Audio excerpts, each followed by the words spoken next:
तो देखो क्या करना, इतना तो हम जान गए हैं कि रेजिस्टेंस के लिए की वैल्यू R होती है, इंडक्टिव रिएक्टेंस की वैल्यू XL होती है, कैपेसिटिव रिएक्टेंस की वैल्यू XC होती है। इनको मिलाकर के बोलते हैं सर्किट्स रिएक्टेंस। और किसी सर्किट का टोटल जो ऑफर रेजिस्टेंस होता है उसको बोलते हैं इम्पीडेंस, जिसको क्या बोलते हैं, जेड। और हमने इतनी बात की थी ना, तो यहाँ इम्पीडेंस ऐड होते हैं ना, यहाँ एक्सएल एक्सी ऐड होते हैं, सबका पाइथागोरस करना है। तो नियम क्या था, आप क्या बनाएंगे, आप महानता हासिल करेंगे फेजर डायग्राम की कोलैब करने की। जब आप इनको कोलैब कर देंगे तो आप फिर पाइथागोरस लगाएंगे, आपको जो चाहिए वहाँ से आप कैलकुलेट करेंगे। इतनी बातें मैंने आपसे की थी। कोई वैल्यू पूछे बताए नहीं तो आरएमएस निकालना। RMS values always calculated by RMS values. RMS peak से पीक। इम्पीडेंस में पीक आरएमएस तो होता नहीं, तो वैल्यू होती है। कोई का इम्पीडेंस का आरएमएस क्या होता है, पागल है। वोल्टेज और करंट का आरएमएस और पीक होता है। इम्पीडेंस तो रेजिस्टेंस ऑफर्ड है, तो 6 ही होता है, चाहे पीक के लिए निकालो चाहे आरएमएस पर निकालो, ठीक है ना। चलो ये हो गया। और अपन ने नीट के 4-5 सवाल भी मैंने देखे थे कि कैपेसिटिव के सवाल आए हुए थे कि हमको बता दिए, बताओ कितनी करंट होगी, आरएमएस करंट होगी। तो सर्किट का भी आरएमएस बाई सर्किट का टोटल रेजिस्टेंस है, जिसको इम्पीडेंस बोल रहे हैं। ये काम करेंगे और हमारे सवाल आते चले जाएंगे। क्लियर हो गया। अब आते हैं सीरीज एलसीआर पे। फेजर डायग्राम बनाता हूँ फॉर सीरीज एलसीआर। पहले डायग्राम बना दूँ, एल सी आर सीरीज में आ गया, और ये हमारा वोल्टेज। V की वही इक्वेशन है, V equal to V naught क्या, sine omega T. Self inductance L, capacitance C and resistance offered R। तुम देखोगे ये जो AC जा रही है ये सीरीज है, तो तीनों मेंबर्स में करंट क्या रहेगी, करंट सेम रहेगी, ठीक है ना। Current always same for all members. V not क्या है, V सर्किट का इंस्टेंटेनियस है, V नॉट पूरी सर्किट का पीक है, ओमेगा सर्किट की एंगुलर फ्रीक्वेंसी। ये सब बातें अपन ने कर ली। चलो अब आते हैं इसके केस पर। तो ओमेगा एंगुलर फ्रीक्वेंसी है तो तुम एक्सएल एक्सी निकाल सकते हो आराम से, आर डिपेंड नहीं करता ओमेगा पर। टॉपिक नंबर 1, पहले फेजर बना देता हूँ। फेजर देखो, करंट को मैं हमेशा हॉरिजॉन्टल बना देता हूँ। सर्किट करंट आई जो तीनों के लिए एक ही है सीरीज में, तो मुझे पता है वी आर इसी के साथ चलता है सेम फेज में, रेजिस्टेंस का वोल्टेज। वी एल करंट से 90 डिग्री आगे होता है, एंड वी सी करंट से 90 डिग्री पीछे होता है। कोलैबोरेशन ऑफ द फेजर बन गया। Okay, case number first, if V L greater than V C, ये अज्यूम्ड है, तो क्या बोलोगे फिर। तो वेक्टर फॉर्म में जब घटाते हैं तो नेट क्या मिला ऊपर, नेट मिला V L minus V C, क्योंकि अपोजिट है। This is what we are, this is the phasor of the voltage. What is resultant voltage? This is V. Line बनाओ, right angle triangle, phase difference phi. यहाँ पे phi क्या है, phi circuit की current से circuit के voltage का अब फेज है। पहले तो 90 डिग्री या 0 होते थे, अभी बदल जाएगा। ये वी एल माइनस वी सी है तो ये भी क्या है, पैरेलल है, तो ये भी V L minus V C हो गया। What is the Pythagoras theorem? Hypotenuse का square is equal to base का स्क्वायर प्लस परपेंडिकुलर का square. What is the value of circuit voltage, V R square plus V L minus V C का whole square. What is V, अब चाहे circuit की peak निकाल सकते हैं या सर्किट का आरएमएस। अगर सर्किट की पीक निकालनी है तो फार्मूले में सभी का पीक रखना पड़ेगा। रेजिस्टेंस का पीक वोल्टेज, इंडक्टर का पीक वोल्टेज, कैपेसिटेंस का पीक वोल्टेज। अगर आरएमएस निकालना है सर्किट का तो रेजिस्टेंस पर आरएमएस वोल्टेज क्या है, इंडक्टर का आरएमएस क्या है, और कैपेसिटर का आरएमएस क्या है। कोई दिक्कत नहीं। ओके, अब मैं इंपीडेंस का फेजर बनाना चाहता हूँ। तो मैंने क्या तुमको समझाया था, मैंने कहा था जहाँ जिसका वोल्टेज होगा वहाँ उसका रेजिस्टेंस होगा। तो ये वी आर है, क्या बन गया आर। ये we L minus V C था, तो अब यहाँ क्या हो गया, एक्स एल माइनस एक्स सी हो गया। अब जहाँ सर्किट का नेट था अब वहाँ सर्किट का नेट इंपीडेंस क्या आ गया, जेड आ गया। फाई वही रहेगा। फेज चाहे तुम वोल्टेज के फेजर से निकाल लो, चाहे तुम इंपीडेंस के फेजर से निकाल लो, आएगा भाई तो अगर ये एक्सएल माइनस एक्स सी है तो ये भी एक्सएल माइनस एक्स सी हो गया। बोलो what is the value of Z. तो जेड का स्क्वायर बराबर क्या लिखोगे, आर का square plus X L minus X C का whole square. What is circuit impedance, Z बराबर R square plus X L minus X C का whole square. ये तो सिखाया था तुमको, बिल्कुल रिलैक्स होकर समझोगे तो हो जाएगा, बिल्कुल सही। नेक्स्ट व्हाट, मुझसे कहेंगे आप सर्किट का करंट बता दो, व्हाट इज सर्किट करंट। तो वो ठीक है, सर्किट करंट बराबर सर्किट का voltage, total voltage of the circuit upon Z. अगर ये तुम्हें वी आर एम एस में चाहिए तो मैं सर्किट का वी आर एम एस रखूँगा। ये मुझे पीक चाहिए सर्किट का, माफ करना, अगर मुझे यहाँ आई पीक चाहिए सर्किट का तो मैं यहाँ peak voltage of the circuit रखूँगा, ठीक है ना। और अगर मुझे यहाँ आई आर एम एस चाहिए सर्किट का तो मैं यहाँ पर क्या करूँगा, V R M S of the circuit रखूँगा। जैसा वोल्टेज वैसे ही करंट, जिसका वोल्टेज उसकी करंट। मैं बोलूँ आर पे करंट बताओ तो आर एल सी पर तो करंट सेम ही है, तो नेट वोल्टेज से निकाल देता हूँ। नहीं कोई बोले नहीं मैं आर की वैल्यू पर निकालूंगा, इंडिविजुअल आर की करंट पर। तो वो ठीक है, अगर तुम्हें आर की करंट चाहिए तो आर का वोल्टेज ले लेना, आर का रेजिस्टेंस ले लेना।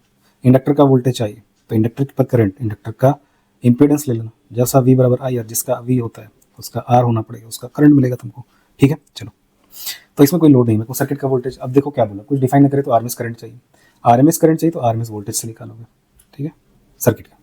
बोले नहीं मुझे करंट बता दो, आरएमएस करंट बता दो सर्किट का, आरएमएस वोल्टेज बाई जेड।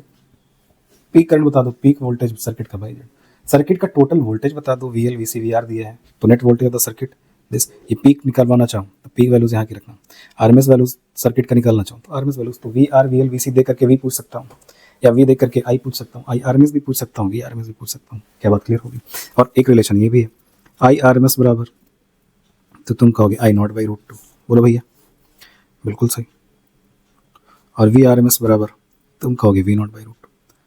तो अप्लाई तो कर सकते हैं, किसके लिए, किसी भी सर्किट की करंट में पीक दे दूँ, सर्किट की आर एम एस करूँ, यहाँ से निकाल लूँ। सर्किट का पीक वोल्टेज दे दूँ, सर्किट का आर एम एस वोल्टेज पूछूँ, यहाँ से निकाल लूँ, ठीक है ना। इंडक्टर का पीक वोल्टेज दे दूं, इंडक्टर का आरएमएस पूछूं, यही से निकलेगा। तो किसी इंडिविजुअल मेंबर का वोल्टेज निकालना हो तब भी हम ये फार्मूला यूज कर सकते हैं, किसी सर्किट पर नेट निकालना हो तब भी यूज कर सकते हैं। तो वी बराबर आई आर तो सभी के लिए होता है, ये फार्मूला भी सभी के लिए यूनिवर्सल है, individual R L C member पर भी अप्लाई होता है, पूरी सर्किट्स पर भी अप्लाई होता है, ठीक। तो जैसा सवाल होगा वैसा कर लेंगे। Next is tan phi। What is tan phi, phase difference between अब net voltage of the circuit and net current. बोलो वहां से देखो क्या बनेगा, perpendicular V L minus V C by base V R, या X L minus X C by R, this is tan phi। What is phi, phase difference between current and voltage. लेकिन हाँ एक चीज दिख रहा है, अब आगे कौन है इंडक्टर में, देखो अगर XL is greater than XC, V L is greater than VC, आगे कौन है। अच्छा ये बात भी, वी एल वी सी से तभी ज़्यादा होगा जब एक्सएल क्या होगा, ग्रेटर देन एक्सी होगा। क्यों भाई, क्योंकि वी बराबर आई आर होता है, तो आई तो तीनों के लिए सेम ही है। तो अगर इंडक्टर पर वोल्टेज ज़्यादा है इसका मतलब इंडक्टर का इंपीडेंस भी, रिएक्टेंस भी ज़्यादा होगा, ज़्यादा ऑफर रेजिस्टेंस है तो वोल्टेज भी ज़्यादा है, तो एप्लीकेशन तो वही है। तो जब एक्सएल एक्सी से ज़्यादा होगा तो करंट सेम होगी, तो वी एल वी सी से ज़्यादा होगा, because V L what is the value of V L, आप बोलोगे I into XL. What is the value of V C, आप बोलोगे उसमें करंट इंटू उसका रिएक्टेंस, आई सेम ही है, V L is greater than V C, then XL is greater than XC, ठीक है ना। चलो अब फेजर से देख लो, इसमें आगे कौन है, तो यहाँ वोल्टेज क्या कर रहा है, voltage leads to current by up 90 degree by phi, ये है आंसर। जो वोल्टेज है वो फाई से अब आगे होगा, जो पहले 90 का था सेल्फ इंडक्टर में, प्योर इंडक्टर में 90 से वोल्टेज आगे था, प्योर कैपेसिटर में 90 से पीछे था, बट क्योंकि इंडक्टिव सर्किट का भी, तो this circuit is behave as like inductive circuit. तो जब XL is greater than XC होता है तो ये सारे काम कर लेते हैं। बोले क्या फार्मूले अलग अलग लिखूँ, ऐसा जरूरी नहीं है, एक ही फार्मूले से सारे काम हो जाए। बस जहाँ मैंने वी एल माइनस वी सी रखा है वहाँ तुम समझ लो डिफरेंस होता है एल और सी के बीच के वोल्टेज का।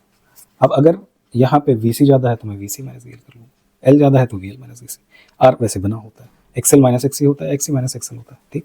अब मुझसे बोले कि नहीं, अब पावर फैक्टर क्या होता है, कॉस फाई फोर्थ, तो हम कहते हैं आर बाई जेड या वी आर बाई वी। एक काम ये भी कर सकते हैं, मैं ट्रायंगल को देख ही रहे हो तुम, तो मैं ट्रायंगल बना के भी अगर tan 30 मुझे मिल गया तो cos 30 की वैल्यू निकाल दूंगा, कोई दिक्कत की बात नहीं है।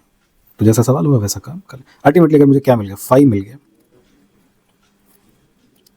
तो जो एंगल आएगा उसी को cos एंगल में वैल्यू ला दूंगा, वही मेरा क्या होगा, पावर फैक्टर होगा। This is the first frame, ठीक है ना। आगे बढ़ो, if x is greater then XL हो जाए, मतलब वी सी ज़्यादा हो जाए किससे, वी एल से, तो तुम कहोगे सब सेम ही रहेगा।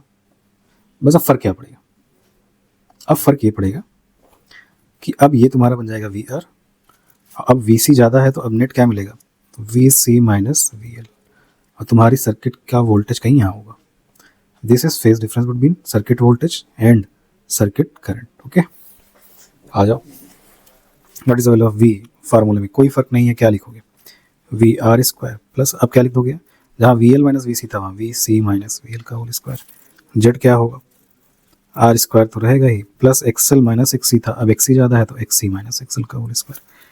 tan फाइव बराबर क्या होता है, बोलो, V L minus V C था, यहाँ V C minus V L by V R या एक्सएल, सॉरी,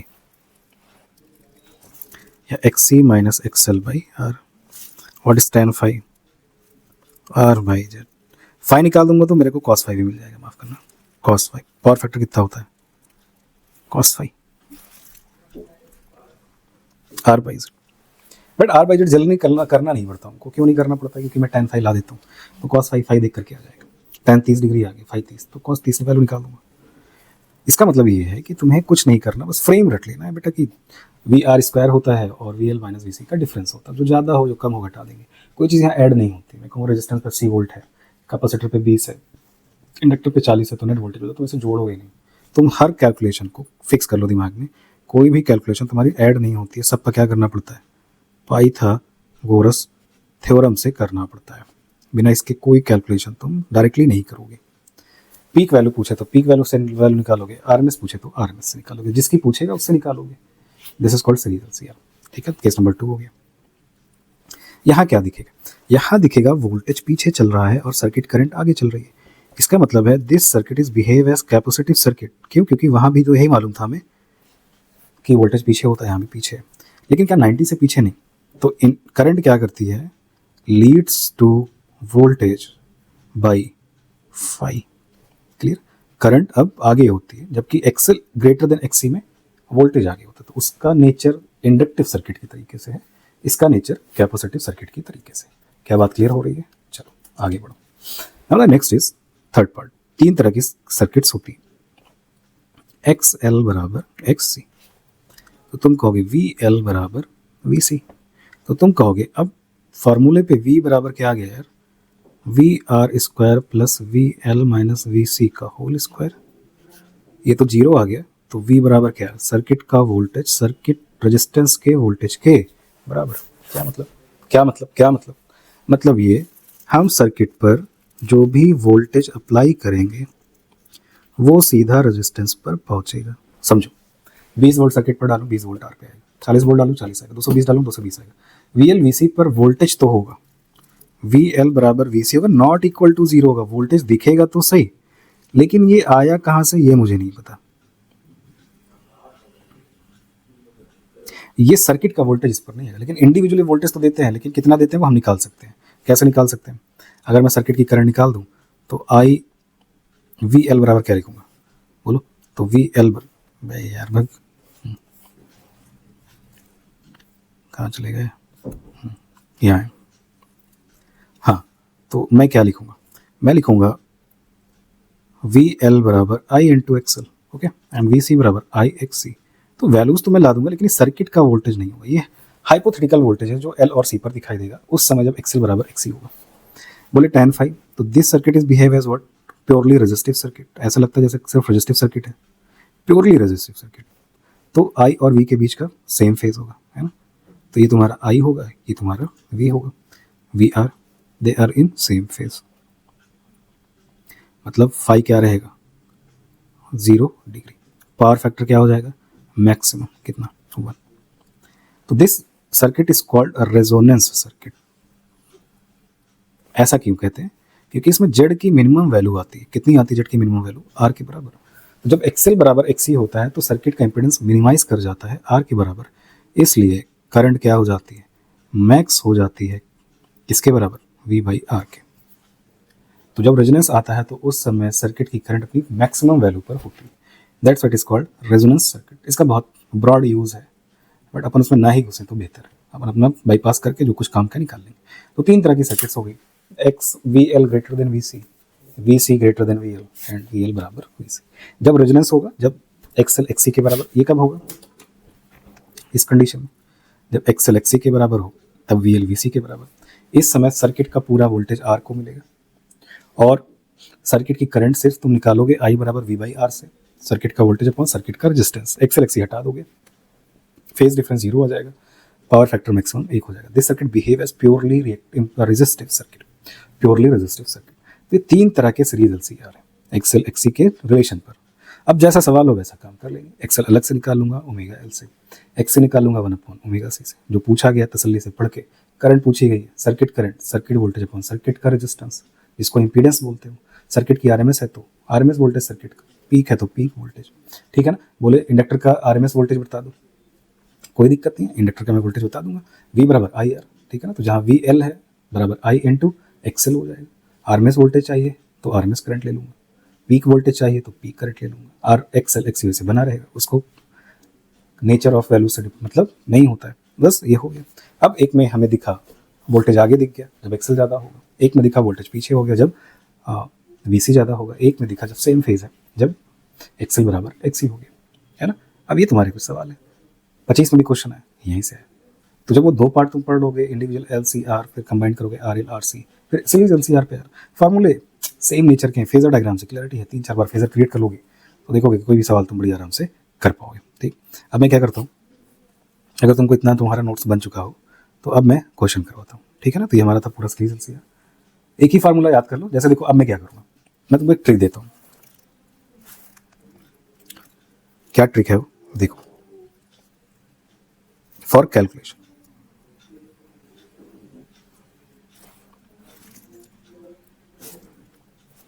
क्या करना है तुम्हें, तुम्हें कुछ करना नहीं, ऐसे खींच लेना।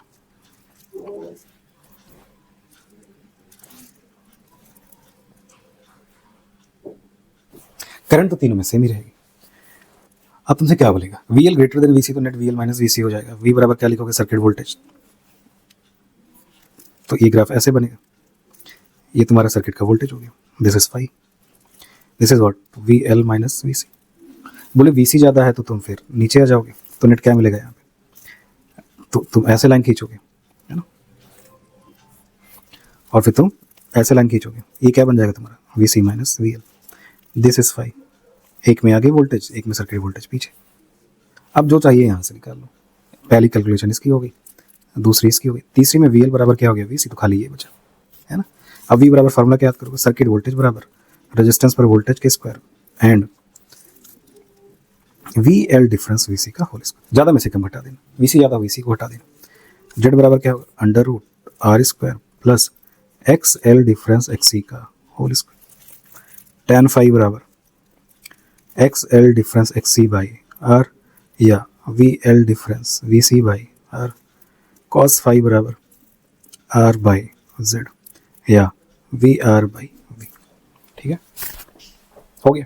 अब आरएमएस पीक पर नहीं लड़ो, जिस फार्मूले में आरएमएस से निकालना तो सारे वैल्यू, जैसे V L minus V C by V R से करूँ तो V L V C V R एक ही नेचर में होना चाहिए, या तीनों आरएमएस में होना चाहिए या तीनों ही पीक में। ऐसा नहीं एक आरएमएस ले लिया एक पीक ले लिया, ऐसा नहीं करना। तो जब भी फार्मूला सॉल्व करोगे तो या तो आरएमएस वैल्यूज से ही करना है या तो पीक से ही करना है, दोनों एक फार्मूले पर पुट नहीं होगा, ठीक। बस अब इतना है, इतना अगर तुम्हारे दिमाग में सेट हो गया तो बेटा जी अगर इतना सेट हो गया तो सीरीज एलसीआर के भी बेसिक के सारे सवाल जो कि तुम्हारे नीट के हैं, जो तुम्हारे मेंस के हैं, जहाँ जहाँ से जैसे आए हैं हम कर लेंगे। क्या बात क्लियर होगी। ये था हमारा सीरीज एलसीआर, ठीक। तरीका वही है। करंट का फार्मूला क्या होता है, आई बराबर वी बाई जेड होता है। यहाँ आरएमएस चाहिए, यहाँ आरएमएस किसका आरएमएस चाहिए, सर्किट का, तो सर्किट का वी चाहिए, सर्किट का जेड चाहिए। बोले नहीं मुझे रेजिस्टेंस पर करंट बता दो, तो कोई सेंस नहीं बनता ना, क्योंकि तीनों सीरीज में है तो तीनों में करंट क्या रहती है, सेम।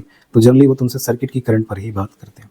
हाँ बोले वी एल बता दो तो मैं कहूँगा वी एल बराबर आई इंटू एक्स एल। बोले वी सी बता दो, मैं कहूँगा आई इंटू एक्स सी। बोले वी एल का आरएमएस बता दो तो आरएमएस करंट से निकालूंगा। पीक वोल्टेज पूछे एल पर तो पीक करंट से निकालूंगा। क्लियर हो गया, बस ऐसे ही कर रहे हैं।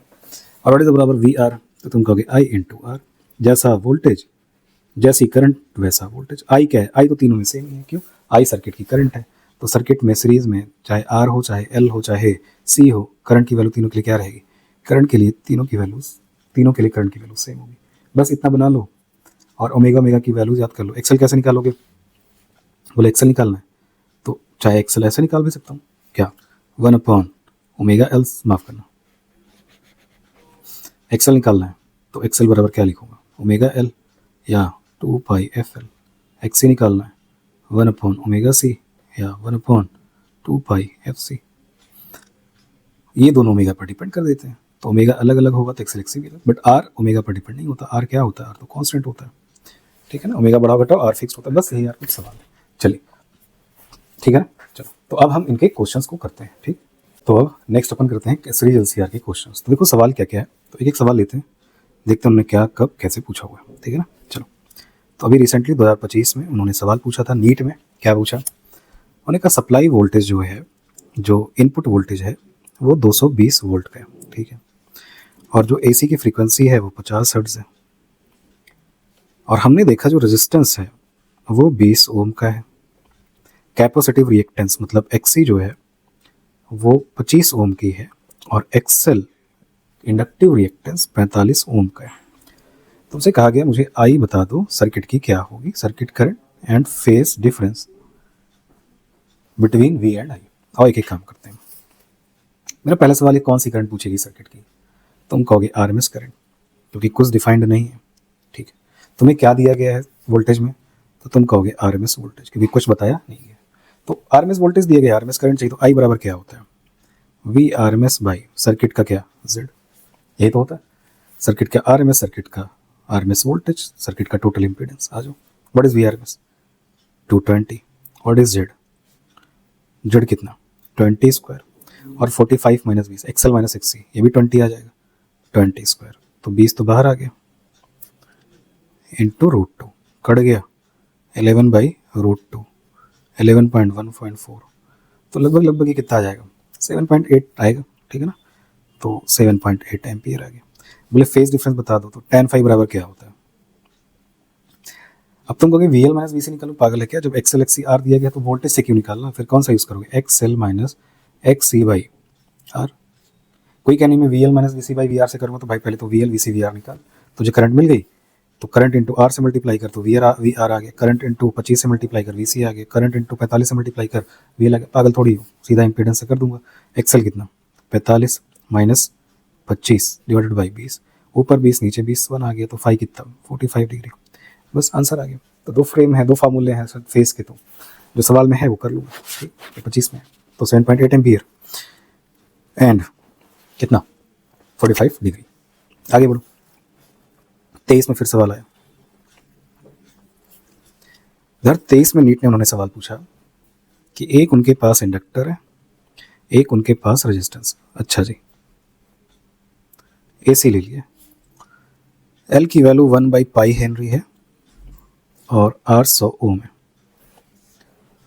उन्हें कहा है कि अगर V बराबर इनपुट वोल्टेज में ये लिख दूं 220 साइन 100 पाई टी, ठीक है ना, 100 पाई टी प्लस फाई, तो बता दो व्हाट इज फाई। तो फाई की क्या वैल्यू होगी, ये सवाल उन्होंने पूछा। अब इक्वेशन में देखो 220 sign omega T 100 pi T plus phi, ये फाई क्या है, ये कुछ नहीं है, ये फेज डिफरेंस ही, करंट और वोल्टेज के बीच।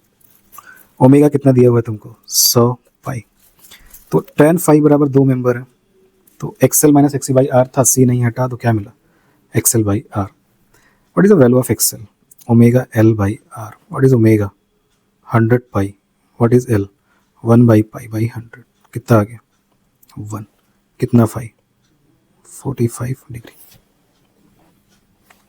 और ये कैसे पता फेज है, सोचो प्योर इक्वेशंस क्या होती थी। अब अगर प्लस फाई में लगा दूं, ऑब्वियसली बात है फाई क्या है, the phase difference between current and voltage, है ना, निकाल लेंगे। ओके, अगला सवाल देखो। फिर 23 में एक क्वेश्चन और आया नीट 2023 में।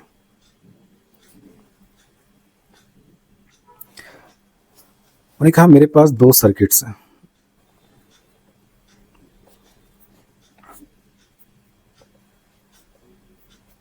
ये डीसी बैटरी है 6 वोल्ट की, 5 मिली हेनरी इंडक्टेंस है और रेजिस्टेंस है 10 ओम। एक दूसरी सर्किट बनाई गई, यहाँ AC लगा दिया गया 10 ओम 10⁻³ पाई। यहाँ AC पर जो RMS वोल्टेज है 220 वोल्ट। क्यों मैं RMS बोल देता हूँ, क्योंकि कुछ गिवन नहीं होता ना, कुछ नहीं गिवन तो RMS 50 हर्ट्ज। उन्हें कहा इस सर्किट का टोटल इंपीडेंस Z1 है, इसका Z2 है, बताओ Z1 Z2 में क्या रिलेशन होगा। आ जाओ कर लेता हूँ। ये DC है, डायरेक्ट करंट, इंडक्टर कोई अपोज नहीं करेगा, एक खाली तार बन के रह जाएगा, तो Z1 बराबर सिर्फ क्या मिलेगा 10 ओम। ओके, ये कैपेसिटर है और यहाँ 50 हर्ट्ज है, तो पहले मैं XC निकालता हूँ 1/ωc या 1/2πfc 1/2πf कितना 50 हर्ट्ज, C कितना 10⁻³ पाई से पाई मर गया, 5 दूनी 10, कितना आ गया ये 100 बोलो, और ये 10⁻³ माइक्रोफैरेड इंटू 10⁻6 -6, तो मेरे ख्याल से 5 कितना आ गया 10 आ गया 10 ओम। ये 10 ओम है, ये भी 10 ओम, 10 10 कितना हो गया, सीरीज है ना 20 ओम। माफ करना, जोड़ते नहीं हैं, क्या करते हैं Z बराबर निकालते हैं किस फार्मूले से, R² + XC का होल स्क्वायर। बोले एक्सेल तो नहीं है ना, तो XC तो जहाँ जहाँ XC है वो XC रखो। R कितना 10 का स्क्वायर + 10 का स्क्वायर का रूट, बोले तो कितना आ जाएगा 10√2। अब देखो ये 10√2 आया, ये 10 आया, ये Z1 ये Z2, 10√2 इज ग्रेटर देन 10, बोल के आ जाएगा Z2 is greater then Z1 answer. अगर अंडरस्टैंडिंग अच्छी होगी तो सवाल करना टफ थोड़ी होगा, तुम आसानी से देख के समझ पाओगे क्या निकालना है, किस वैल्यू से निकालना है, हो जाएगा। कुछ डिफाइंड ना हो तो हमेशा क्या करते हैं फिर RMS मानते हैं। मैं कुछ ना कहूँ करंट बताओ RMS निकालना है, मेरे को इतना वोल्टेज है, कुछ डिफाइंड ना करो, RMS वोल्टेज दिया गया, ठीक है ना।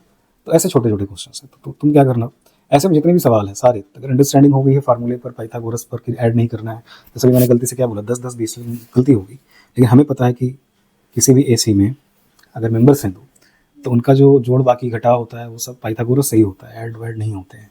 आप 10 10 20 नहीं करोगे, 10√2 का आंसर आएगा। 10√2 का मतलब कितना होता है 10 × 1.41, तो 14.1 ओम यहाँ आ गया, और यहाँ 10 ओम था, तो दूसरी सर्किट का इम्पीडेंस ज़्यादा होगा। ये काम क्यों नहीं कर रहा इंडक्टर, क्योंकि DC है। सोच के देखो मैंने क्या बोला था, DC के लिए इंडक्टर शॉर्ट सर्किट हो जाता है, इट इज़ बिहेव एज खाली तार, कोई अपोज नहीं करता है। हो गया, आगे बढ़ो, अभी और सवाल करवा रहा हूँ। नेक्स्ट इज, उन्होंने हमको एक सर्किट बनाई, रेजिस्टेंस बना दिया, कैपेसिटर बना दिया, फिर बीच में कैपेसिटर, फिर इंडक्टर, फिर रेजिस्टेंस, और इंडक्टर के साथ रेजिस्टेंस, और AC ले ली है, AC ले ली, ठीक है ना। तो 1 ओम है, 1 माइक्रोफैरेड है, 1 मिली हेनरी का इंडक्टेंस है, 2 माइक्रोफैरेड है, 2 मिली हेनरी है, 3 ओम है ना, एंड 2 ओम है। उन्हें कहा है वेरी हाई फ्रीक्वेंसी, सर्किट की फ्रीक्वेंसी टू हाई है। सोच के देखो, डिस्कस करते हुए क्या डिस्कस किया गया, if frequency is very high then XL is will be infinity and XC is equal to 0। मतलब इंडक्टर तो ब्रेक डाउन कर गया, इन्फिनिटी रेजिस्टेंस पर आ गया, करंट को जाने ही नहीं देगा, XC बाईपास कर देगा, तो जिस ब्रांच में इंडक्टर उसमें करंट नहीं दौड़ेगी। ये बता रहा है हाई फ्रीक्वेंसी से करंट ऐसे चलेगी, यहाँ पहुँचेगी, ऊपर चढ़ जाएगी, नीचे उतर जाएगी, ऐसे चलेगी, और इस पूरे जुगाड़ पानी में XC 0 है, मतलब कैपेसिटर का कोई रेजिस्टेंस ऑफर नहीं हो रहा है, क्योंकि फ्रीक्वेंसी बहुत हाई है। तो इम्पीडेंस के नाम पे क्या मिला, सिर्फ रेजिस्टेंस 1 2 2 1 3, तो Z बराबर 3। लेकिन ये कब है, जब हाई फ्रीक्वेंसी। यही मैं DC लगा देता बैटरी, तो जिस ब्रांच में कैपेसिटर है फिर उसमें करंट नहीं जाता, तो करंट क्या करती है, ऐसे चलती DC के लिए, ऊपर ना जाके नीचे उतर जाती, ऊपर ना जाके ऐसे सीधी चली जाती, तब 5 ओम आता है ना। तो ये भी है, तो तुम्हारी बेसिक नॉलेज जो है, देखो किसी भी नीट के एग्जाम में तुम्हारी बेसिक नॉलेज चेक की जाती है कि तुम किसी टॉपिक में कितना अंडरस्टैंड करते हो। अगर तुम टॉपिक में बहुत अच्छा अंडरस्टैंड करते हो, छोटे छोटे टॉपिक्स हैं, तो बहुत आसानी से तुम्हारी कैलकुलेशंस हो जाएंगी। अब क्या ये नया सवाल है? हमें अंडरस्टैंड था 24 में भी कि सीरीज एलसीआर इंपॉर्टेंट है, 25 में भी हमें पता था इंपॉर्टेंट है, 20 में भी हमें पता था इंपॉर्टेंट, क्योंकि बार बार सवाल आया हुआ है ना। चलो अब अगला सवाल फिर नेट इम्पीडेंस का है, तो ये सब तुम आराम से बता सकते हो, ठीक है ना। चलो तो ये सारे सवाल करना और पीवाईक्यू जरूर करना साथ साथ। तो नीट का पीवाईक्यूज अटेम्प्ट करना, टॉपिक टू टॉपिक पढ़ करके क्लैरिटी आ जाएगी तो सवाल होते चले जाएंगे। चलो ये था हमारा सीरीज एलसीआर। अब नेक्स्ट टॉपिक क्या पढ़ेंगे, तो एक नोट लिखते हैं, है ना, एक छोटा सा नोट है, तो सीरीज एलसीआर के टॉपिक में है। जब अपने बात की थी X L is equal to X C, तब आपने कहा था सर्किट का जो बिहेवियर है वो रेजिस्टिव सर्किट के जैसा है, ठीक है। और इस समय जो सर्किट के इम्पीडेंस की वैल्यू होती है वो आर के बराबर होती है और जेड मिनिमाइज कर जाता है। और मैंने आपसे इसलिए बोला था कि करंट क्या हो जाती है, मैक्सिमम। कब? जब सर्किट का आर मिनिमम, और ये कब होता है, जब एक्सएल बराबर क्या होता है, एक्सी। तो यहीं से एक सवाल अराइज होता है, कब एक्सएल बराबर एक्सी होगा। ये सवाल है हमारा कि ठीक है, आपने कहा एक्सएल बराबर एक्सी है और आर उस समय इम्पीडेंस मिनिमम हो गया, वो जेड आर के बराबर हो गया, जिसके कारण सर्किट का नेट जो इम्पीडेंस है, सर्किट का इम्पीडेंस वो मिनिमाइज कर गया, क्योंकि एक्सएल एक्सी दूसरे को कैंसिल कर गया। तो ये किस कंडीशन में होगा? क्या हर कंडीशन में हो सकते हैं या कोई पर्टिकुलर कंडीशन है? नहीं, इसकी कंडीशन है it depends on input frequency of AC. Circuit में जो तुम इनपुट फ्रीक्वेंसी डाल रहे हो, क्या फ्रीक्वेंसी अल्टरनेटिंग करंट की तुम किसी सर्किट में ला रहे हो, ये बहुत जरूरी है और इसी पर सारा काम होता है। मतलब it depends on the input frequency. कैसे? देखो, एक्सएल बराबर एक्सी है, ओमेगा सी बराबर 1 ओमेगा एल। क्योंकि ये कंडीशन किस में है, ये रेजोनेंस की कंडीशन में है, तो मैं इसको ओमेगा आर बोल दे रहा हूँ।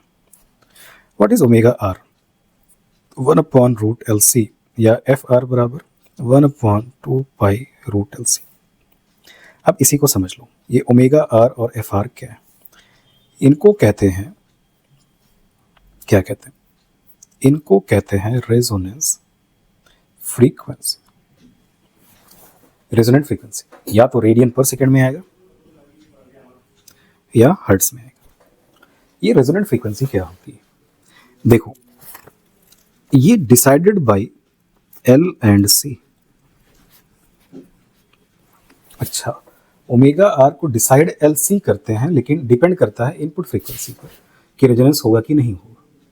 तो अगर मुझसे कोई बोले समझाइए, तो मैं कहता हूँ ओमेगा आर अगर तुम्हें चाहिए या एफ आर चाहिए, तो तुम एल और सी से कैलकुलेशन करके बता दोगे कि इस सीरीज एल सी आर का ओमेगा आर इतना है या एफ आर इतना है। तुम्हारा यही काम है, बता दिया, कैलकुलेट कर दिया मैंने।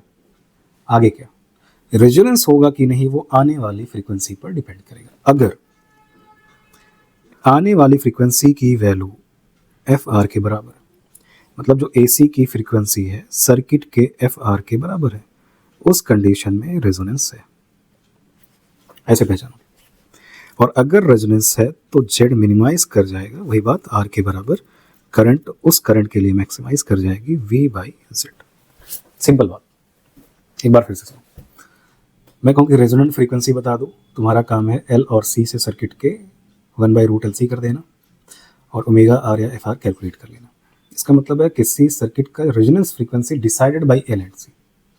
ओके, बट रेजोनेंस होगा कि नहीं होगा depends on the AC frequency, जो एसी ला रहे हो सर्किट। तो जो सर्किट में वोल्टेज आ रहा है, अगर उसकी फ्रीक्वेंसी सर्किट के रेजोनेंस फ्रीक्वेंसी के बराबर है, आने वाली एसी की फ्रीक्वेंसी सर्किट के रेजोनेंस फ्रीक्वेंसी के बराबर है, तो रेजोनेंस है, नहीं बराबर तो रेजोनेंस नहीं है।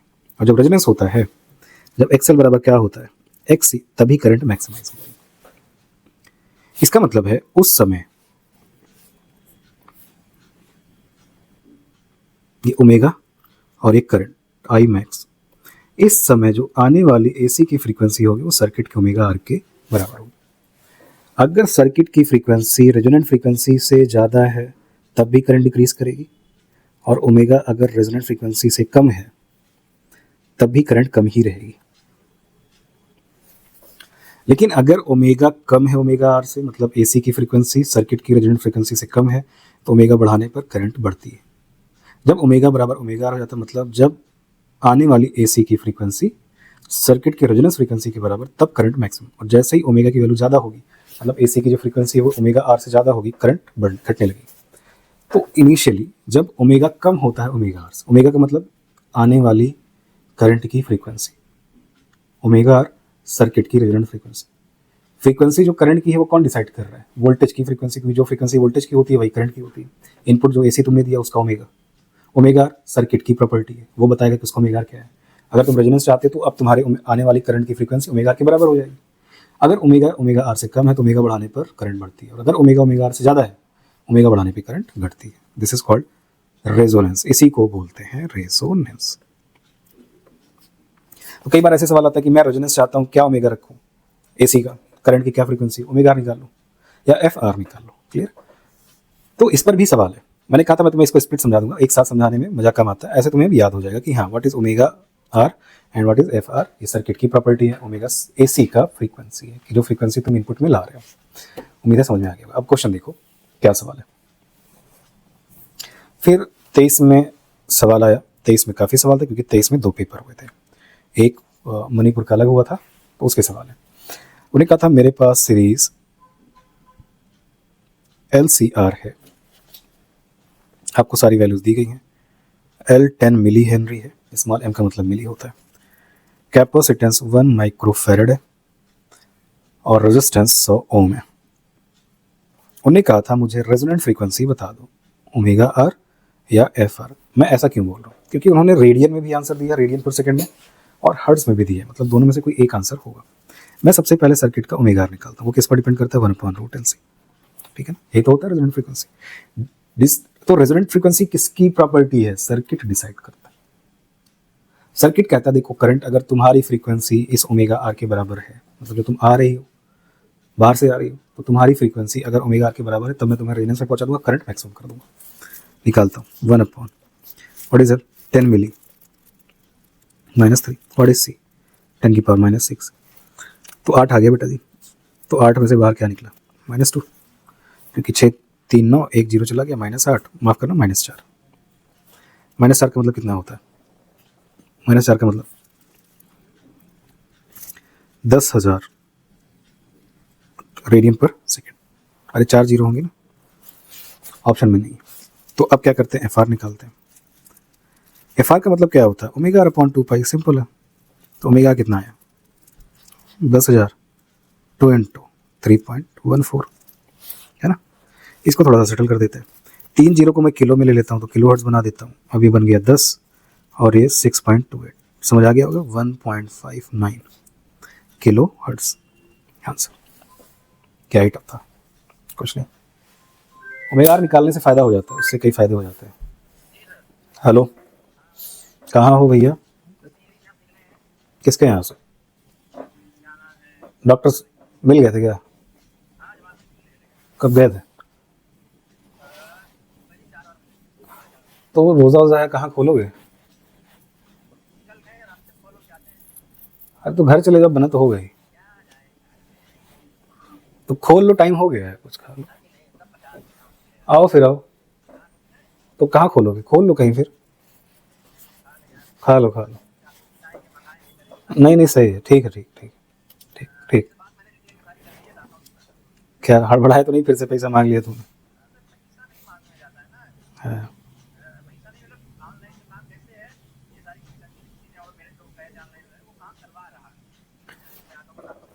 ठीक ठीक ठीक ठीक ठीक ठीक ठीक ठीक है ना। तो आराम से तुम कर पाओगे, कोई दिक्कत की बात नहीं है। बोलो, बिल्कुल कोई दिक्कत नहीं है, कोई मसला नहीं है। अगला क्वेश्चन करो। अब देखो मैं ऐसे सवाल करवाता जाऊँ, तुम देखोगे मैं हर सवाल में बेसिकली अपनी नॉलेज चेक करता हूँ। हाँ, वीडियो बना रहे थे। हाँ ठीक, अरे नहीं ठीक। हाँ भाई देखो, ठीक है ना। तो इस तरह के क्वेश्चन तुम्हें अटेम्प्ट करने, मैं सिर्फ 100 सवाल करवा दूँ। अगर नॉलेज तुम्हारी क्लियर है तो तुम बड़े आसान से फार्मूले करते सवाल लगाते चले जाओगे, ठीक है ना। तो अब एक सवाल थोड़ा सा अलग टाइप का है, उसके बारे में बात कर लेता हूँ, ठीक है ना। वो क्या है, ध्यान से देखो। एक सर्किट दी गई, इंडक्टर कैपेसिटर रेजिस्टेंस बना के, और तुमको एक AC वोल्टेज अप्लाई किया गया। उन्हें कहा यहाँ 40 वोल्ट का ड्रॉप हो रहा है, यहाँ 10 वोल्ट का ड्रॉप हो रहा है और यहाँ 40 वोल्ट का ड्रॉप। ये ड्रॉप तुमको सवाल में दिया गया। अच्छा ठीक है, उन्होंने हमको दिया है, बहुत अच्छी बात है। अब उन्होंने हमसे कहा है कि आप अगर हम देखें एम्पलीट्यूड ऑफ करंट, मतलब पीक वैल्यू जो सर्किट की है, एम्पलीट्यूड का मतलब पीक वैल्यू होती है, वो 10√2 की है। आप इम्पीडेंस बता दो क्या होगा, ये सवाल है। इंडिविजुअल तुम्हें LCR का वोल्टेज दिया गया, तुम्हें LCR नहीं दिया गया, LCR की वैल्यूज नहीं दी गई, सबका वोल्टेज दिया गया। बोला जेड बता दो। पहले तो कंफर्म कर लो, तुम्हें एम्पलीट्यूड ऑफ करंट दिया गया, और एम्पलीट्यूड ऑफ करंट का मतलब होता है पीक दिया गया। पीक ही तो एम्पलीट्यूड बनाता है, बिल्कुल सही। 40 10 40 क्या है, ये तुम्हारे RMS है। नॉलेज क्लियर कर लो, क्योंकि नहीं होगा तो सवाल गलती करो। पीक करंट दी गई है सर्किट की और RMS वोल्टेज दिए गए। तो मैं पहले क्या करता हूँ, अगर मुझे जेड चाहिए तो मैं लिख सकता हूँ IRMS बराबर VRMS बाई जेड। बिल्कुल सही बात है सर। IRMS किसका है सर, सर्किट का है। VRMS फिर किसका होगा सर, सर्किट का। जेड तो सर्किट का है ही। व्हाट इज IRMS, तो तुम्हें पता है स्टैंडर्ड इक्वेशंस के फॉर्म में पीक वैल्यू बाई √2। कोई डाउट नहीं, नो सर। हमें VRMS चाहिए, LCR के VRMS वैल्यूज है, इससे VRMS निकाल लेते हैं। तो what is the VRMS of the circuit, under root, क्या फॉर्मूला होता है, VR का होल स्क्वायर 40 का होल स्क्वायर प्लस ज़्यादा कौन है VL, कम कौन है VC, VL minus VC 40 minus 10 30 का होल स्क्वायर। कितना आ गया, ये 2500 आ गया। 1600 900 2500 50 वोल्ट आ जाइए। VRMS कितना है सर्किट का, बिल्कुल सही बात है sir, 50 volt into Z. I0 कितना है सर, 10√2 बाई √2 बराबर 50 जेड। कितना आ गया, 5 ओम। आसान है, बिल्कुल सर, करना ही तो है। तो ये अंडरस्टैंडिंग करना कि जो लूज वैल्यूज है वो तुम्हारी RMS है, जो तुमसे कहा गया है तो एम्पलीट्यूड बोला मतलब वो पीक है। तो मैंने क्या किया, पहले फिर मैंने पीक को RMS में कन्वर्ट कर लिया, क्योंकि 40 10 40 से जब सर्किट का वोल्टेज निकालता तो RMS ही मिलता। तो IRMS निकाल के VRMS निकाल लिया, सॉल्व कर दिया, आंसर आगे कर लेंगे। ऐसे भी सवाल आते हैं। एक सवाल और करवा देता हूँ, पुराना क्वेश्चन है ना, तो रीडिंग का सवाल है, कोई नई चीज़ नहीं है। रीडिंग देखो, मैं तुमको एक सर्किट बना के दूं,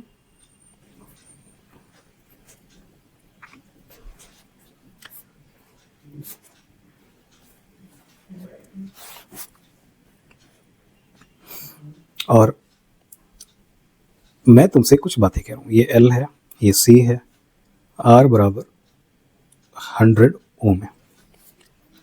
L के क्रॉस जो वोल्टेज है वो V1 है, C के क्रॉस वोल्टेज V2 है, R के क्रॉस वोल्टेज V3 है, और एक वोल्टेज है V4।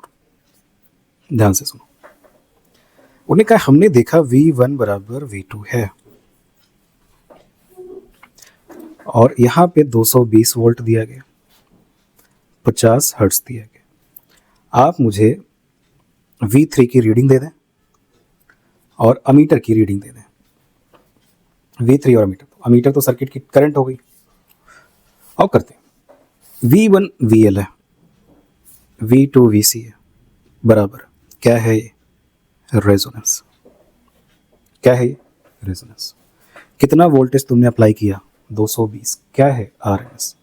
ये 220 किसको मिलने वाला है, याद करो, VL बराबर VC में जो अप्लाई करोगे वो सीधा सीधा R को मिलेगा। V3 बराबर 220 वोल्ट, रीडिंग भी 220 ही मिलेगी, क्योंकि मैंने बोला था कोई भी रीडिंग और कोई भी लूज वैल्यूज RMS ही होती है। अब अमीटर का तो सर्किट की करंट बतानी, कौन सी RMS, क्योंकि अमीटर क्या रीड करके बता पाएगा, RMS, वो पीक नहीं बता पाता। कोई भी इंस्ट्रूमेंट आपको पीक नहीं देता, सिर्फ RMS रीडिंग ही दे सकता है। तो IRMS क्या लिखूंगा, VRMS बाई जेड की जगह पे R, क्यों, क्योंकि रेजोनेंस है। कितना है वोल्टेज सर्किट का RMS में, 220, R कितना 100, कितना आ गया 2.2 एम्पीयर। ठीक है, और V3 कितना 220, तो V3 कितना हो जाएगा 220 हो जाएगा, और करंट 2.2 एम्पीयर। अब कहता पीक करंट बता दो, पूछता तो क्या कर देता, कोई दिक्कत नहीं थी, मैं बोलता IRMS बराबर I0 बाई √2, तो I0 बराबर √2 टाइम्स ऑफ VRMS। अगर पूछता तो कर लेता।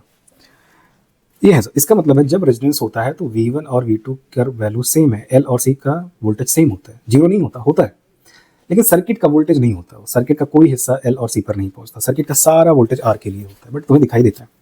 मैंने V4 की बात करनी है। V4 की क्या रीडिंग आएगी? V1 V2, V4 is the resultant of V1 V2 और V1 V2 का रिजल्टेंट क्या मिलता है? 0। तो V4 क्या मिलेगा? 0। तो V1 V2 बराबर होंगे, V4 0 होगा, V3 इनपुट वोल्टेज सर्किट के टोटल वोल्टेज के बराबर होगा और करंट RMS करंट होगी।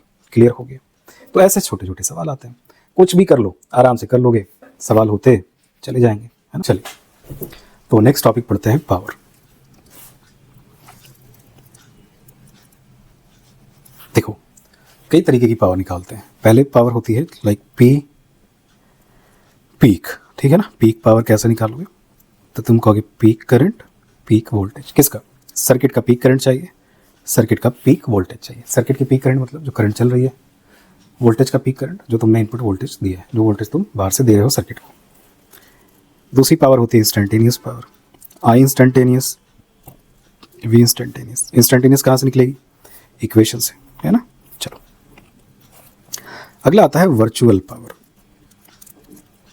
अगर वर्चुअल पावर पूछे तो यूज़ करोगे IRMS, VRMS। ये तीनों पावर जो होती हैं ये बेकार होती हैं, ये पावर एक्चुअल नहीं है। मैंने यहाँ वर्चुअल लिखा है, एक्चुअल नहीं। These are not actual power, these are the values. Peak power क्या निकली? पूरी सीरीज LCR की पीक पावर कितनी हो सकती है? करंट टाइम के साथ बढ़ रही है, घट रही है। Instantaneous power, virtual power. Next आता है एक्चुअल पावर। तो तुम समझ गए सवाल किसके आते हैं? एक्चुअल पावर के, या इसी को कहते हैं एवरेज पावर। दोनों में से कुछ कह दे, चाहे एक्चुअल पावर कह दे चाहे एवरेज पावर कह दे।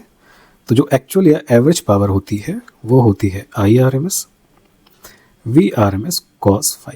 ये फार्मूला आप याद रखोगे और टेस्ट में तो ये सारी आ सकती हैं, बट नीट इतना बेकार नहीं है कि कोई भी पावर पूछेगा वो आपसे हमेशा ऑथेंटिकेट है, वो आपसे एवरेज पावर या नाम एवरेज पावर बोलेंगे या आपसे कहेंगे आप एक्चुअल पावर बता दो। ठीक है, कोई दिक्कत नहीं है, बता दूँगा। दूसरी बात, अगर कोई बोले पावर की रिस्पॉन्सिबिलिटी किसके पास है, कौन है जो पावर को खा रहा है, एनर्जी को कंज्यूम कर रहा है, ये रिस्पॉन्सिबिलिटी सिर्फ किसके पास है? रेजिस्टेंस के पास है। ना तो L किसी पावर को ड्रॉप करता है ना तो C, दोनों ही एनर्जी का कोई वेस्टेज नहीं करते। रेजिस्टेंस ही है जो पावर कंज्यूम करता है। तो ये फार्मूला लगा देंगे। IRMS की जगह पीक लिख सकते हैं, तो जहाँ IRMS है वहाँ P एवरेज बराबर क्या लिख सकता हूँ? IRMS की जगह I0/√2, VRMS की जगह V0/√2 cos phi। क्या मिल गया? I0 V0/2 into cos phi। What is cos phi? R/Z। ठीक है ना। तो जैसा सवाल होगा वैसा काम। पीक से निकालना है तो पीक से निकाल लेना, RMS से निकालना होगा तो RMS से निकाल लेना। या तीसरा तरीका, सिर्फ किसको देखो, सिर्फ रेजिस्टेंस को देखो और P बराबर यूज़ कर लो I²R या V²/R। लेकिन ध्यान रखना I में RMS होना चाहिए, V में RMS होना चाहिए। क्लियर हो गया? तो सिर्फ रेजिस्टेंस को देख करके भी मैं पावर लगा सकता हूँ अपनी करंट की इक्वेशन को, I² या V²/R। लेकिन इस समय जो I और V होंगे फॉर रेजिस्टेंस के लिए तुम यूज़ करोगे तो सिर्फ RMS वैल्यूज़ ही आंसर में लाएंगे हम। क्लियर हो गया? तो तीन तरीके होते हैं, या तो यहाँ से कर लो, या तो पीक से कर लो, या सिर्फ रेजिस्टेंस को देख करके एवरेज पावर कैलकुलेट कर लो। तो I²R V²/R हम अप्लाई कर सकते हैं यहाँ पे, लेकिन ध्यान रखना वो R के लिए ही अप्लाई होता है और I और V दोनों RMS ही होने चाहिए। तो ये तुम्हारी नोट्स थी फॉर पावर। सवाल काफ़ी हैं, सवाल पहले आए हैं, अभी रिसेंटली तो सवाल पूछा गया 23 में, तो समझ में आया। तो जैसा सवाल होगा एवरेज पावर हर बार पूछेंगे। cos phi बराबर R/Z होता है, तुम्हें पता ही है। तो इंडिविजुअली cos phi बराबर क्या लिख देते हैं? cos phi equal to R/Z। और phi कहाँ से निकाल सकते हो? phi is the phase difference between V and I। Circuit का V सर्किट के I के बीच क्या है? वो फेज डिफरेंस है। तो जैसा सवाल होगा हम वैसा काम कर लेंगे। क्या बात क्लियर होगी? तो यहाँ से भी निकाल सकते हो, पीक से भी निकाल सकते हो, और सिर्फ रेजिस्टेंस को देख करके भी निकाल सकते हो। LC को बोल जाओ सिर्फ R। तो I²R V²/R अप्लाई कर सकते हैं, लेकिन I और V RMS फॉर्म में ही होना चाहिए। सर्किट की RMS करंट और V RMS रेजिस्टेंस पर वोल्टेज। जैसे ये करंट किसकी है? अरे ये तो सर्किट की है ना। ये करंट किसकी है? ये तो सर्किट की टोटल करंट है। क्यों? जो सर्किट की करंट वही L वही C वही R की करंट। ये V RMS किसका है? ये रेजिस्टेंस का है, ये सर्किट का टोटल RMS नहीं है, ध्यान रखना इसका। लेकिन यहाँ जो RMS V RMS है सर्किट की टोटल करंट, सर्किट का टोटल वोल्टेज। ठीक है ना। V RMS सर्किट का, वोल्टेज RMS सर्किट का, पीक सर्किट का, पीक सर्किट का, पीक करंट सर्किट की, पीक वोल्टेज सर्किट का, RMS करंट सर्किट की, RMS वोल्टेज सर्किट का। बट यहाँ करंट तो सर्किट की है क्योंकि वही R पर भी होती है, लेकिन V RMS रेजिस्टेंस का होना चाहिए। ठीक है भाई, कर लेंगे बिल्कुल। तो जैसा सवाल होगा वैसा काम हम कर लेंगे, ये हमारी पावर होगी। ठीक, अब इस पर क्या सवाल है? देखो, उन्होंने 2023 में हमसे सवाल पूछा। क्या पूछा नीट ने? मेरे सामने नीट का PYQ, मैं देख सकता हूँ सारे सवाल ईजी हैं और सारे बेसिक नेचर के हैं। सवाल क्या, what is maximum power dissipation in, मुझे मैक्सिमम पावर कहाँ मिलेगी? सोच के देखो, पी मैक्स वहाँ मिलेगा जहाँ कॉस फाई क्या रहे, मैक्सिमम कहाँ मिलती है? Pure resistive circuit. क्यों भाई सीरीज LCR में क्यों नहीं मिलेगी? क्योंकि उसमें करंट मैक्सिमम ही नहीं हो। जब करंट, देखो जिम्मेदारी किसकी है? पावर की, आर के पास। तो करंट जब मैक्सिमम होगा तो पावर भी मैक्सिमम होगी, सिंपल सी बात है। करंट कब मैक्सिमम होगी? जब इंपीडेंस मिनिमम होगा। इंपीडेंस मिनिमम कितना हो सकता है? जब आर के बराबर आ जाए। वो कब हो सकता है? या सीरीज LCR रेजोनेंस में मिल सकता है, या प्योर रेजिस्टिव सर्किट हो सकती है। तो आंसर क्या है? Resistive circuit. ठीक है, ऐसे ही सवाल हैं, सवाल देख लेना, सवाल करते चले जाओगे। मैं जितने भी सवाल देख रहा हूँ सारे फार्मूले बेस्ड हैं, सारे के सारे फार्मूले बेस्ड है ना। जैसे एक सवाल आया मेंस में, पुराना सवाल है, 2012 का है।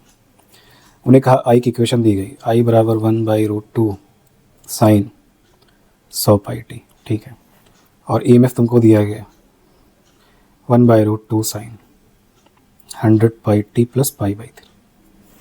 देखो जा, एवरेज पावर बता दो, वही बात है, एवरेज पावर बता दो। This is what peak current circuit का peak voltage, I0 V0/2 cos phi क्या है? Phase difference. 100 pi T plus पाई/3, फेज डिफरेंस कितने का आ गया? पाई/3 का। 1/√2 1/√2/2 cos 60 कितना होता है? 1/2 cos 60 कितना होता है? 1/2। तो √2 हो गया 1/2। चलो करो, 2 दूनी 4 दूनी 8, कितना आ गया? 1/8 वाट। हो गया सवाल। ठीक है ना। तो ऐसे छोटे छोटे सवाल हैं, करोगे तो सवाल हो जाएंगे। कुछ फार्मूले पे हैं, कुछ में क्या करना पड़ेगा? निकालना पड़ेगा। हम VRMS तो सर्किट का दे देंगे तुम्हें, XL XC निकलवाएंगे, फिर Z निकलवाएंगे, फिर IRMS निकलवाएंगे, फिर R/Z करवाएंगे, फिर सॉल्व कर। इसका मतलब है कैलकुलेशन लेंदी भी बहुत होती, लेंदी है। अगर तुम्हें XL XC ये सब निकालना पड़ा और IRMS भी निकालना पड़ा, तो सवाल को बाद में करते हैं, इनिशियली सवाल को अटेम्प्ट नहीं करते हैं। क्योंकि तुम फुल सिलेबस दे रहे होगे, तो मैं तुमको आज थोड़ी सी बात टेस्ट के लिए बता देता हूँ। लेकिन ये टेस्ट का जो डिस्क्रिप्शन में बता रहा हूँ सिर्फ किसके लिए है? मैं अपने फुल सिलेबस की नॉलेज दे रहा हूँ। क्यों दे रहा हूँ? क्योंकि एज अ रिपीटर, अगर आपका सेकंड ईयर है, रिपीट तैयारी का आपका 3rd ईयर है, तो आपको फिर मैं फुल सिलेबस के लिए बात करूँगा। वही हमारे लिए काम का होता है। पार्ट टेस्ट तो मजाक चलता है, पार्ट टेस्ट में कुछ नहीं होता, सारी कहानी फुल सिलेबस की। आपको क्या ऐसा क्यों बोल रहे हो? ऐसे इसलिए बोल रहा हूँ, पार्ट टेस्ट एक फास्ट परसेप्शन ब्रेन में क्रिएट करता है। उनके लिए बोल रहा हूँ जो पढ़ने वाले हैं, जो बिगिनर्स हैं, जो नए नए भी लर्न कर रहे हैं चैप्टर को, उनको तो पार्ट टेस्ट देना ही पड़ता है, ताकि उनको पता चले जिस चैप्टर को पढ़ा उसमें कोई कमी तो नहीं है। मैं उनकी बात कर रहा हूँ जिनके नंबर अच्छे थे, 400 थे, 490 थे, 480 थे, 500 थे, 510 थे, उनकी बात चल रही है। 460 थे, 70 थे, इनको सिलेबस आता है, बेसिक्स क्लियर है। तो अगर पार्ट टेस्ट तुम देते हो तो एक कमी तुम्हें दिखेगी कि जब भी पार्ट टेस्ट दोगे नंबर ज़्यादा आते हैं। क्यों? सपोज करो किसी कोचिंग का एनरोल आप टेस्ट दे रहे हो, एक हफ्ते बाद एक शेड्यूल है कि हम फिजिक्स में मैग्नेटिज्म EMI AC का चैप्टर आएगा। आप क्या करो? आप एक हफ्ते तक उसको रिवाइज करते रहो, क्योंकि आपका उसका टेस्ट है। और जब टेस्ट देने जाओगे तो वो आपने ताज़ा पढ़ा होगा। तो हमें क्या पता नहीं चलता कि ब्रेन में हमारे क्या क्षमता हमारी ब्रेन की है, वो 10 दिन बाद कितना रिटेन कर पाएगा, ये हमें मालूम नहीं होता।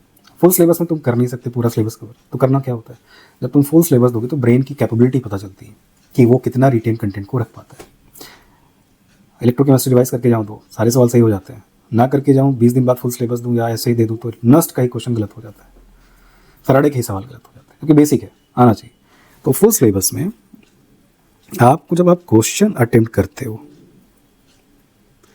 तो कैसे अटेम्प्ट करते हो? क्या आप सारे क्वेश्चंस करना चाहते हो?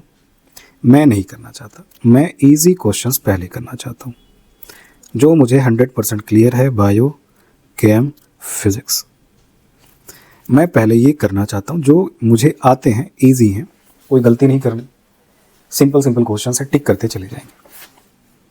ये फर्स्ट पार्ट है पेपर अटेम्प्ट का। पूरी बायो ऐसे स्कैन करूँगा करते करते, जो बड़ा सवाल लगा, जो लगा कि जिसमें थिंकिंग करनी है, या कुछ ऐसा सवाल है जिसका मैं डायरेक्ट आंसर नहीं ला सकता, छोड़ दूँगा, आगे बढ़ता जाऊँगा। ऐसे केमिस्ट्री करूँगा, ऐसे फिजिक्स करूँगा, बड़ी कैलकुलेशंस, बड़े सवाल सब पहली बार में छोड़ते जाएंगे, इजी क्वेश्चंस करते चले जाएंगे। उससे क्या होता है, गलती कम होती है।